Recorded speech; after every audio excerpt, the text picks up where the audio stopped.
Hey, what's going on? Ryan here with Intersection Records, and learned this morning on a rainy Monday morning that Quincy Jones has passed away at his home in Bel Air, California at the age of 91. You know, Quincy Jones has spanned the whole course, really, of popular music. You know, jazz started becoming popular in the 1920s, but it wasn't really till the 30s and 40s where the swing era and some of the music with vocals really became what ends up becoming the rock and roll era, the popular music era, with Frank Sinatra and Ella Fitzgerald and folks. And Quincy Jones worked with everybody under the sun, including those mentioned before. Born in 1933 in the south side of Chicago, in a very rough neighborhood at the age of 10, moves to Seattle and meets Ray Charles when Ray Charles is 16 and Quincy is 14. They start collaborating together in bars in the Seattle music scene. And it's not, just like the movie Ray, where it shows him getting off the bus and meeting Quincy Jones, that happened like that. They met very early when Ray Charles decided to move as far away from Georgia as he possibly could, so he got on a bus to Seattle.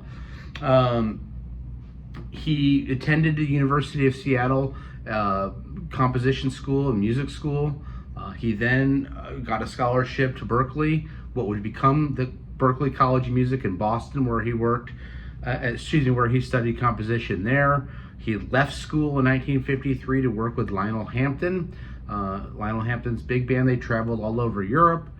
He discovered the differences between racism in Europe and the United States. At that time, going over to Europe and being greeted so kindly and coming back to the United States and not being greeted like that. When he gets back from working with Lionel Hampton, he takes a job at CBS Sound Show, which is a television show with Jimmy and Tommy Dorsey. They actually ran that show out of Studio 50, or what is now known as the Ed Sullivan Theater, where David Letterman worked for years, and of course Ed Sullivan had his show. He worked as second trumpet player on that show, backing up Elvis Presley on Heartbreak Hotel. He then goes on tour with Dizzy Gillespie, goes all over the Middle East, goes over to South America. He then becomes the musical director for Harold Arlen. He takes a couple of those guys from the band that happened to have the last name Jones, no relation, and they form their own big band, the Jones Boys. You know, around the late 50s, he says this, we had the best band on the planet, yet we were literally starving. So he takes a loan from Irving Green, who's the head of Mercury, and he takes a job at Mercury Records, and ultimately by 1961 becomes the vice president of Mercury Records, a very early black man in an executive job in the record business. He does composing for movies, soundtracks out of Mercury, like The Pawnbroker in 1964, The Italian Job, Mirage. Later does some television stuff. He writes all the music for Sanford and Son and The Cosby Show. In 1963, he has a huge hit with Leslie Gore, It's My Party, and I'll Cry If I Want To. Great song, right? Around the 60s, still working with people like Sarah Vaughan, people like Ella Fitzgerald, people like Frank Sinatra.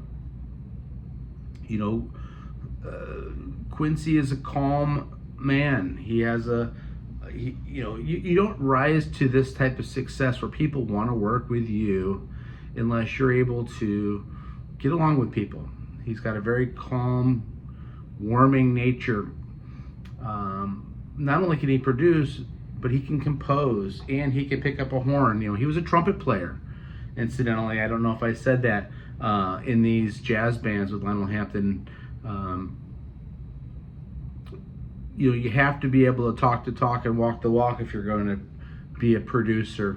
In 1962, he wrote soul bossa nova. If you remember the movie Austin Powers, International Man of Mystery, that was the theme song from that 1997 movie. He wrote that in 1962. In 1978, he worked on the musical The Wiz, the movie, featuring Diana Ross and Michael Jackson. This started a long, fruitful period of working with Michael Jackson, like 1979's Off the Wall album, which sold 20 million copies, followed up by the biggest selling album of all time, 1983's Thriller, which sold 65 million copies, had songs like Beat It, Thriller, Billie Jean. And then followed up his last collaboration, which I believe was 1988, was Bad. It sold 45 million albums. Of course, prior to that, he's working with people like James Ingram on songs Just Once, which is a guilty pleasure song of mine. Find 100 Ways, also with James Ingram. How about Give Me the Night by George Benson in 1980? He is the producer and helps compose We Are the World, the USA for Africa, big single with all those people, including Ray Charles and Willie Nelson and Bruce Springsteen and people, Huey Lewis, right, Bob Dylan. In the late 70s, he's starting to push Miles Davis. Miles Davis is in a funk. Miles Davis is holed up in his apartment in New York doing drugs, and he tries to revive his career. Says, hey, let's go back and look at some of the stuff you did in the 50s and see if we can't hash that back out. Miles ends up picking the horn back up in 81, and it's not until 1991 that they do a live album called Miles and Quincy Live at Montreux, where Miles finally, and the only time in his career, revisits his past glories and plays stuff off of Sketches of Spain and so forth. Miles had pneumonia at the time, and Miles would die very shortly after. Unfortunately, he worked on the movie The Color Purple, along with Steven Spielberg and Whoopi Goldberg and people like that.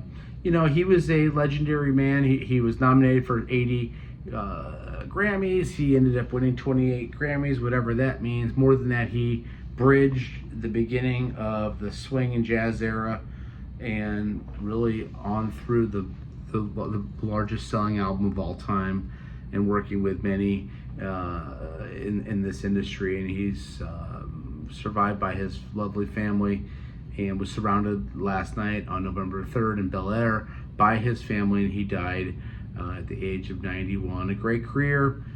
Check out my channel. We do shows every day. Peace out. See you. Rest in peace.